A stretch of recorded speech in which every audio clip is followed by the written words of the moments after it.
안녕하세요, 여러분. 오늘 해설에서는 정말 흥미진진하고 또 한치의 오차도 허용되지 않는 숨막히는 세계로 들어가 보려고 합니다. 바로 금융 백엔드 엔지니어링의 세계죠. 수백만 건의 트랜잭션이 쉴 새 없이 오가는 이 거대한 시스템 속에서 데이터 무결성을 끝까지 지켜내는 그 절대 깨지지 않는 파이프라인의 밑그림을 오늘 저와 함께 낱낱이 파헤쳐 보시죠. 자, 일단 이 상상부터 한번 해볼까요? 여러분이 스마트폰에서 딱 송금 버튼을 누른 바로 그 찰나에 물리적인 네트워크 케이블이 뚝 하고 끊어진다면 여러분의 돈은 대체 어떻게 될까요? 그냥 공중으로 증발해 버릴까요? 아니면 끔찍하게도 2번 송금돼 버릴까요? 금융 시스템은 진짜 이런 말도 안 되는 극단적인 재난 상황까지 전부 견뎌내야만 합니다. 이 짧은 질문 하나가 오늘 우리가 다룰 금융 파이프라인에 짊어진 그 엄청난 무게감을 그대로 보여주는 거죠. 이것이 바로 무결점 파이프라인을 구축하기 위한 오늘의 청사진입니다. 트래픽 폭주와 동시성 제어부터 시작해서 비동기 처리와 데이터 동기화, 네트워크 장애와 회복 탄력성, 대용량 데이터의 안전한 이관, 그리고 마지막 무중단 운영과 최종 일관성까지 이 5단계의 여정을 지금 바로 시작하겠습니다. 첫 번째 단계, 트래픽 폭주와 동시성 제어입니다. 트랜잭션의 여정은 사용자가 송금 버튼을 누른 바로 그 순간 시작됩니다. 그리고 트래픽이 폭주할 때 시스템은 데드락이라는 진짜 골치 아픈 몬스터를 마주하게 되죠. 여기서 핵심은 바로 락 전략을 철저하게 분리하는 겁니다. 충돌 가능성이 낮다?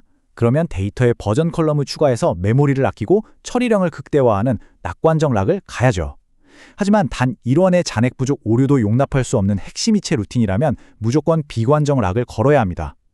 물론 스레드 고갈을 막기 위해 빡빡한 타임아웃을 두는 건 기본이고요. 더 중요한 건 상호 배제를 원천 차단하기 위해 계좌번호가 작은 순서대로 락을 획득하게끔 일관된 인덱스 접근 순서를 강제하는 겁니다. 이게 데드락을 죽이는 진짜 결정적인 규칙이거든요. 그렇다면 연말 기부금 계좌처럼 단일 계좌에 1초당 수만 건의 입금이 말 그대로 쏟아질 때는 어떨까요? 이러면 데이터베이스 전체가 멈춰버리는 끔찍한 쓰기 핫스팟 현상이 터집니다. 이걸 해결하는 기가 막힌 묘안이 바로 분산 버퍼 계좌, 즉 샤디드 카운터 패턴이에요.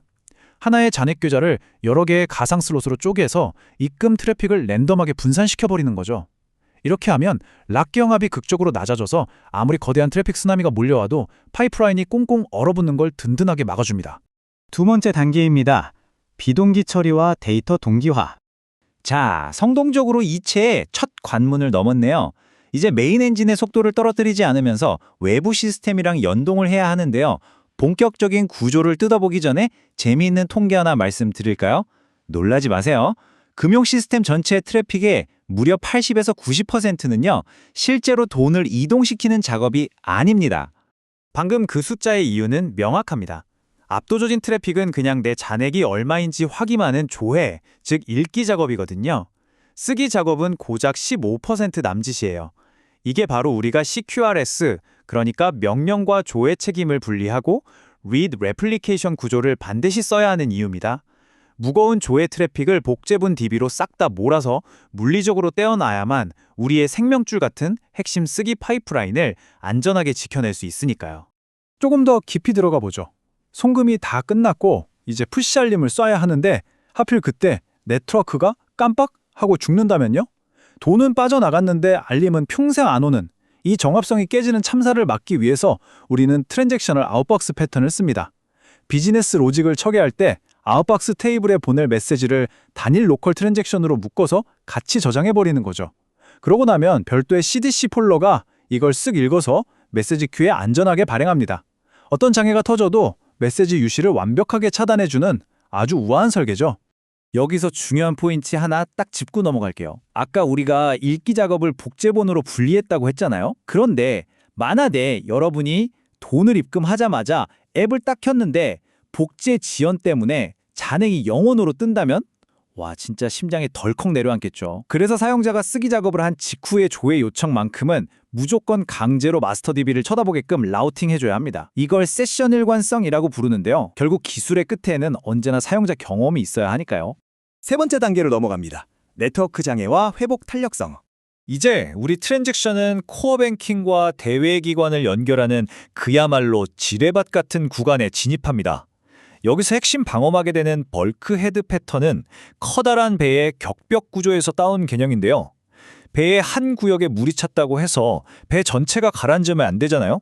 그것처럼 애플리케이션의 스레드 풀을 이체 전용과 조회 전용으로 아예 물리적으로 격리시켜버리는 겁니다.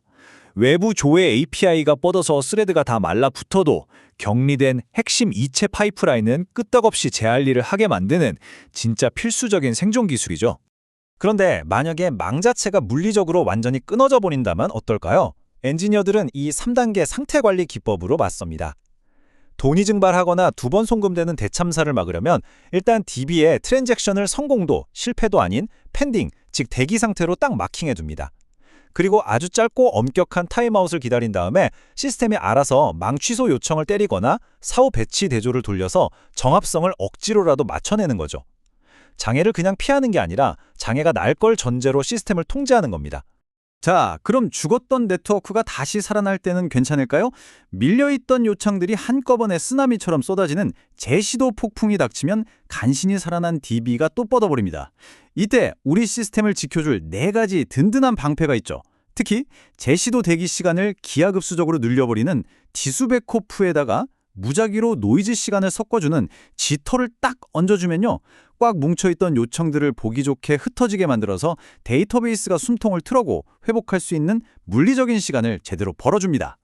4번째 단계, 대용량 데이터의 안전한 이관입니다. 어느덧 밤이 찾아왔네요. 메인 트랜잭션들은 무사히 끝났지만 이제 수백만 건에 달하는 정산 데이터를 다른 기관이랑 안전하게 주고받아야 하잖아요. 이때 일반적인 오프셋 페이징을 쓰면 이전 행들을 처음부터 다 훑어야 하니까 뒤로 갈수록 성능이 그야말로 바닥을 칩니다. 악명 높은 메모리 초과 OM 에러의 주범이죠. 그래서 우리는 무조건 커서 기반 페이징을 씁니다. 마지막으로 읽었던 고유 아이디를 조건절에 쏙 넣어서 일정한 크기로 인덱스를 타게 만드는 거죠. 이렇게 하면 수천만 건을 넘겨도 언제나 쾌적하고 일관된 고속 스캔이 가능해집니다. 그럼 수십 기가바이트짜리 거대한 파일 데이터를 통째로 DB에 밀어 넣어야 할 때 병목을 막으려면 어떻게 할까요? 바로 이때 제로 카피 기술이 등판합니다. 쓸데없이 유저 공간으로 메모리를 복사하는 과정을 쿨하게 건너뛰고 OS 커널 레벨에서 데이터를 다이렉트로 쏴버리는 거죠. 여기에 더해서 DB가 소화할 수 있는 속도에 맞춰서 네트워크 수신 속도를 쫙 조절해주는 백프레셔까지 딱 결합해주면요.